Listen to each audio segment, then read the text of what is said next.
Tere, Sander! Tere! Just on vastu võetud seaduse eelnõu, et Eesti avalik sektor läheb üle e-arvetele. Milliseid ettevõtteid seaduse muudatus puudutab?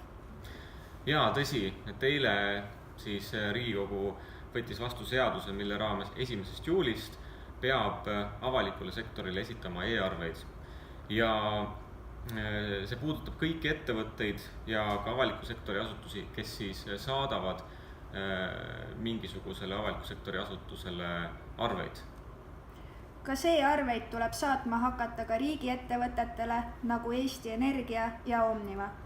Jaa, täpselt nii, et lisaks avaliku sektori asutustele nagu riigiasutused tuleb esitada ka riigiettevõtetele ainult e-arveid.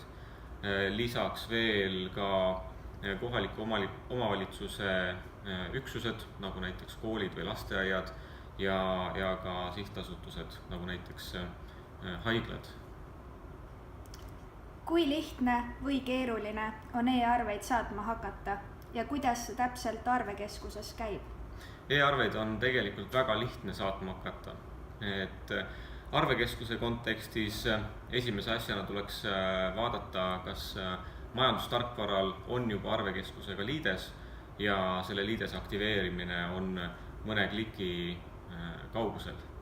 Ja arvekeskuse portaalist on samamoodi võimalik väga lihtsalt neid arveid koostada, seni nagu mõnes muus tarkvaras või süsteemis siiamaani on tehtud ja saab ka neid arveid üles laadida.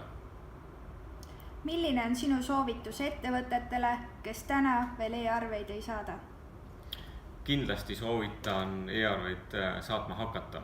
Ja mitte ainult saatma hakata, vaid ka vastu võtta, sest vastuvõtmisel tekib võimalus pääseda tülikast ja aega nõudmast andmesisestusest, mida senimaani on vaja olnud teha.